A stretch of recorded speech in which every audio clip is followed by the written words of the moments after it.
Physics के अंतर्गत BSc third year का फर्स्ट पेपर रिलेटिविटी, इसके अंतर्गत कुछ न्यूमेरिकल बताएंगे और ये न्यूमेरिकल हमारे जो हैं वो रिलेटिविटी ऑफ मास से संबंधित है। रिलेटिविटी ऑफ मास में हमने एक चीज़ बताई थी कि जो द्रव्यमान होता है वो वेग पर निर्भर करता है। किस पर निर्भर करता है?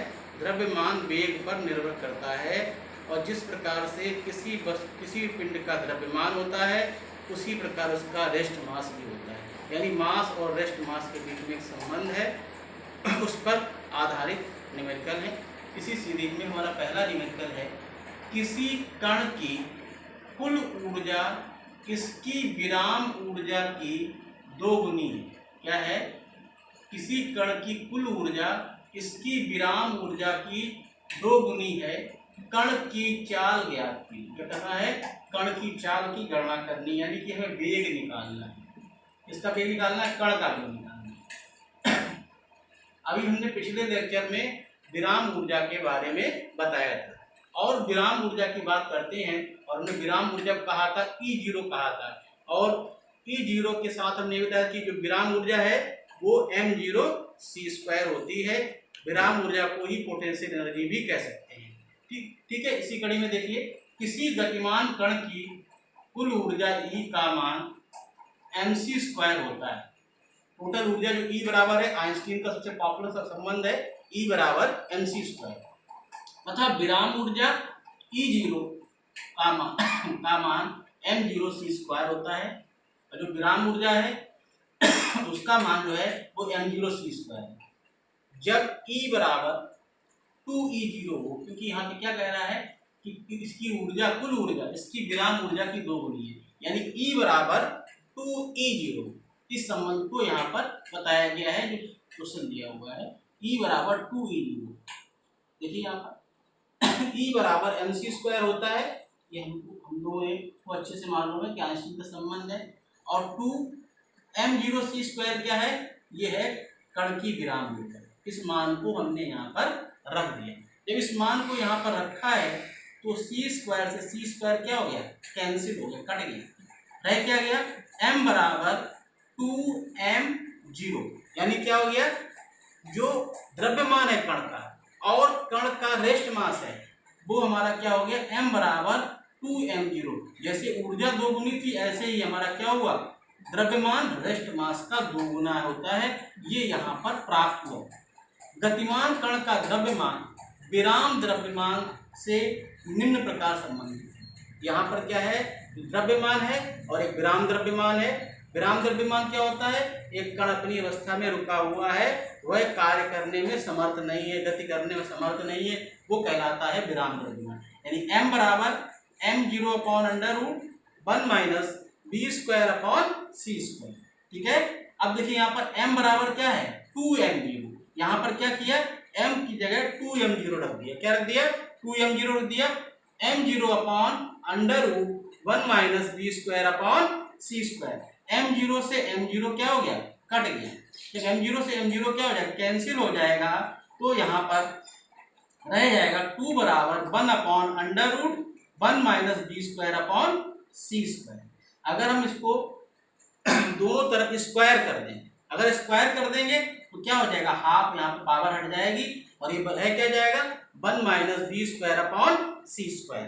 और जो हमारा 2 है ये क्या हो जाएगा? 4 हो जाएगा। अगर इसको क्रॉस मल्टीप्लाई करें, इस पद को ऊपर ले जाएं, 2 को नीचे ले जाएं, तो ये हो जाएगा 1 - v²/c² = 1/4।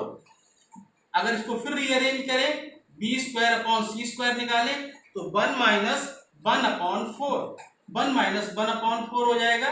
यानी v² बराबर 1 - 1/4, 4 एलसीएम लेंगे तो 4 - 1 यानी 3, यानी 3/4, यानी v² बराबर 3/4c²। अगर हम यहाँ पर दोनों तरफ अंडर रूट ले लें तो v बराबर √3/2c। c हमारा यहाँ पर क्या है? प्रकाश का वेग है और b क्या है? जो कण का वेग है। इसकी हमें गणना करनी है। b बराबर √3 का मान 1.732/2 × c। जब यहाँ पे इसको 2 से भाग देंगे तो क्या हो जाएगा? 0.866 सी पहले से दिया हुआ प्रकाश का वेग, यानी इसका मान आ गया 0.866 यह परिमाण कण के विराम द्रव्यमान पर निर्भर नहीं करता। यह जो मान है ये क्या है, विराम द्रव्यमान पर निर्भर नहीं करता है। ठीक है, इस प्रकार से क्या हुआ, यहां पर हमने कण की चाल जो है वो ज्ञात कर दी, इसका भी मान 0.866 सी प्राप्त हुआ। ठीक है, ये हमारा क्या हुआ, पहला न्यूमेरिकल जो है वो हमने कंप्लीट कर लिया। इसी सीरीज में हमारा दूसरा न्यूमेरिकल है जो कि हमारा रिलेटिविटी ऑफ मास से संबंधित है।